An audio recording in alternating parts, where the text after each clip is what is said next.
One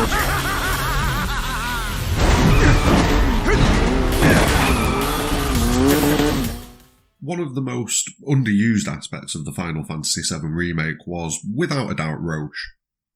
He appears in Chapter 5 and chases Cloud down as he tries to reach the upper plate with Jessie, Biggs and Wedge. He's got a pretty visually stunning fighting style in this fight with Cloud, but it comes off as a pretty unrealistic fight. Then, he reappears a bit later on in the mission in the Shinra facility. He has a fight with Cloud one-on-one, and then at the end of the fight he saves Cloud when everyone's been surrounded by Shinra troops.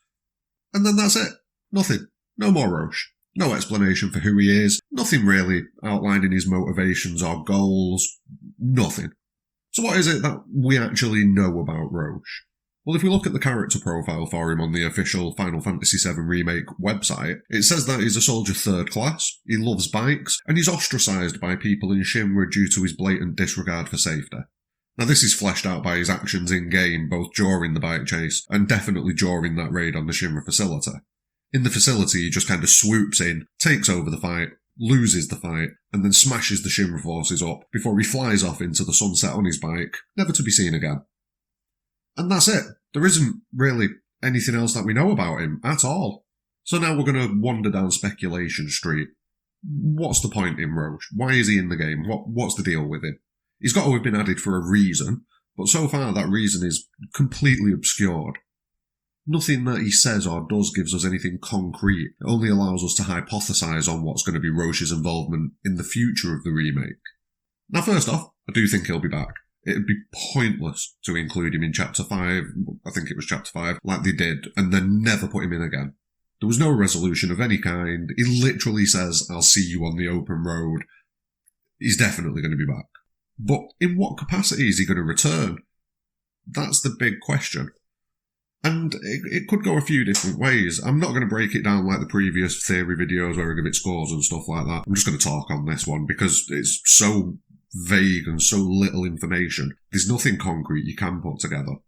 Don't forget to smash a like on the video and subscribe to the channel for more content. The last video that we did, the Where Will the Game Finish, absolutely smashed all of the other videos on the channel, so thank you very much for watching that one. Really do appreciate it. Now let's get into it. One of the first possibilities is that he's just going to receive soldier enhancements that are going to push him up to 2nd class, maybe even 1st class, you never know. And it will see him being one of the leading lights in the force that's tasked with chasing after the party. And it will probably see him being involved in a few additional boss fights that they need to use to flesh out the game. If he does get pushed up to 1st class, he'll almost certainly be leading the forces that are chasing after the party. But it's kind of going to depend whether or not they can temper him a bit and get him under control.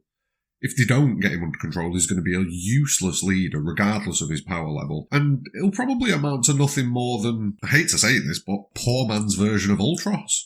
A little bit of comic relief here and there, but nothing substantial. Now, if we see a more controlled Roche, on the other hand, with a higher skill level thanks to enhancements, we could have a really nice sub-antagonist for the second part of the remake, possibly even becoming a right-hand man for a newly in-charge Rufus. He's obviously going to have Sung on one side of him, but what's to say that he doesn't have Roche as well? You never know.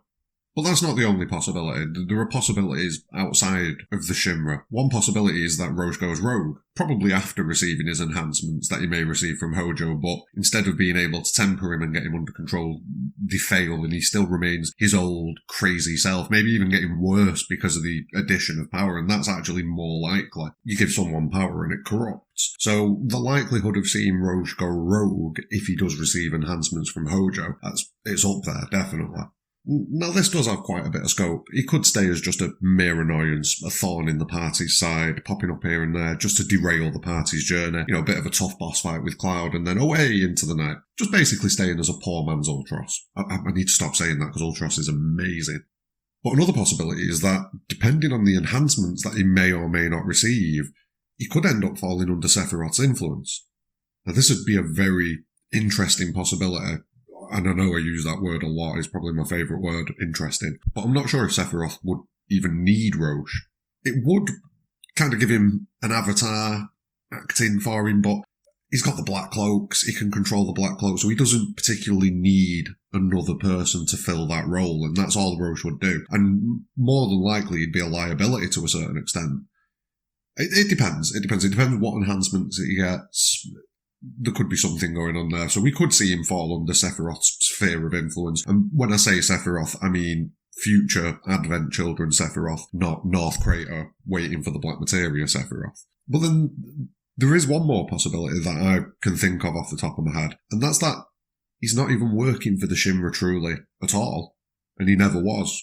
He could be an Avalanche insider, and it would fit with his actions thus far.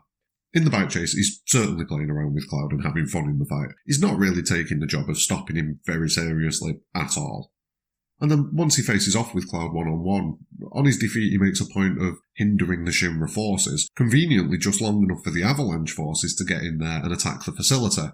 Now this could be like an honour or a respect thing. He didn't want the Shinra grunts and machinery to touch Cloud because, he wants to defeat Cloud himself. He wants to deal with Cloud.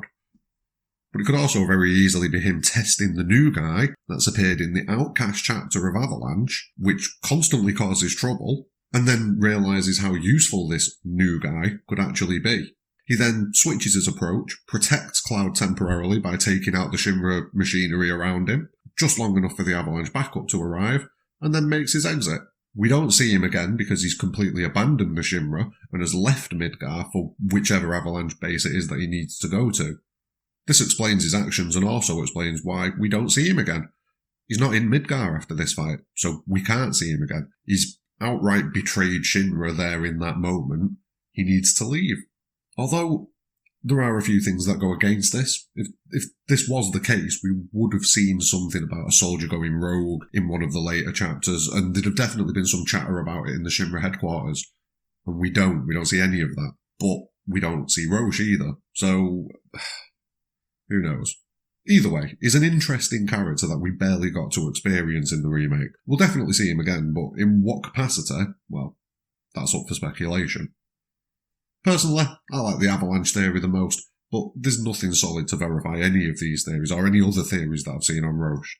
If you've got anything more on Roche, drop it in the comments below, because his character and motivations are one of the more obscure things in the entirety of the Final Fantasy VII Remake.